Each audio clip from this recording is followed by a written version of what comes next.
இன்றே டவுன்லோட் செய்து உங்கள் ஃபேவரட் ஷோக்களை என்ஜாய் பண்ணுங்க. தயவு செஞ்சு என்ன தப்பா நினைக்காதக்கா. நான் இது எல்லாத்தையும் கொண்டு போய் திருப்பி கொடுத்துடுறேன். உண்மை என்னன்னு அவர்கிட்ட நான் சொல்லிடுறேன்க்கா. எனக்கு நீ நிம்மதியா சந்தோஷமா இருக்கணும். மனோ, அவசரப்படாத, நான் சொல்றத கேளு.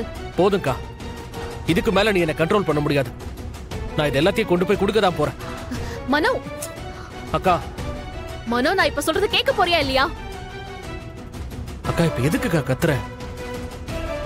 கத்துனா இந்த விஷயத்தை அப்படியே விட்டுருவேன்னு நினைக்கிறியா? ஐயோ மனோ, நான் என்ன சொல்றேன்னு கொஞ்சம் பொறுமையா கேளுன்னு சொல்றேன். அதுக்கப்புறம் நீ முடிவு பண்ணு.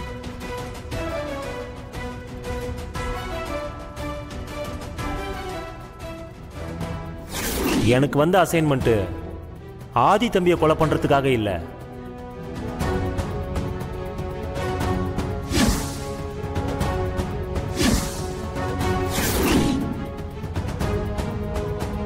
இவங்க தான் உங்களை கொலை பண்ண சொல்லி எனக்கு அசைன்மெண்ட் கொடுத்தது.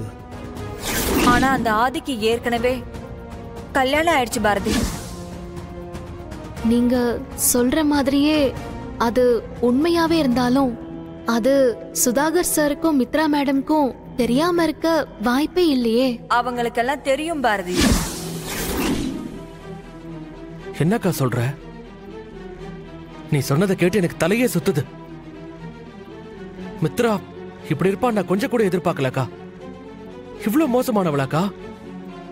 உண்மை தெரிஞ்சிருந்தும் நீ ஏன்க்கா பொறுமையா இருக்க? என்னால உன்னை புரிஞ்சுக்கவே முடியல. அக்கா, நான் விட மாட்டேன்க்கா, நான் விட மாட்டேன். இன்னைக்கு அவளை உண்டு இல்லைன்னு பண்ண போறேன். மனோ, நில்லு.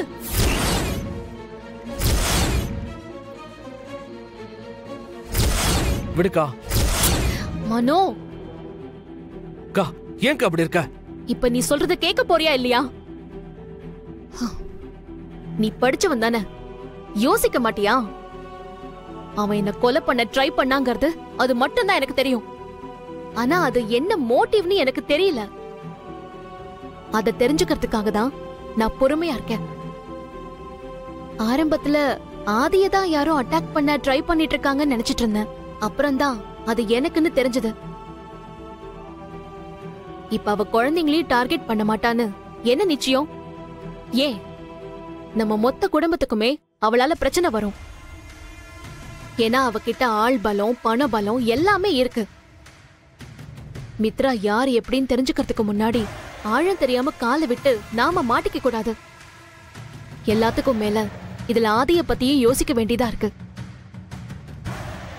எனக்கு அந்த மித்ரா எதுக்காக இதெல்லாம் பண்றான்னு தெரிஞ்சுக்கிற வரைக்கும் நாம பொறுமையா இருக்கிறதா நமக்கு நல்லது. இந்த வீட்டுக்கு நாம திரும்பவும் வந்தப்போ நீ எவ்வளவு கோவப்பட்ட. ஆனா நான் இங்க வந்ததுக்கு காரணமே மித்ராவை பத்தி முழுசா தெரிஞ்சுக்கணுங்கிறதுக்காக தான். அதனால நான் சொல்றத கொஞ்சம் கேளு. கொஞ்ச நாளைக்கு அமைதியா இருந்து அவ போக்கிலேயே போய் அவ யாருங்கிறத கண்டுபிடிக்கலாம். அக்கா, நீ சொல்றது எனக்கு புரியுது. ஆனா அது சரியான்னு தெரியல. அவ விஷம் இருக்கிற பாம்பு. அவ பல்ல புடுங்கணும். அதுதான் நமக்கு சேஃப். சரிக்கா, நீ சொல்றத நான் கேட்கிறேன். ஆனா அதுவும் ஒரு எல்லை வரைக்கும் தான் சொல்லிட்டேன்.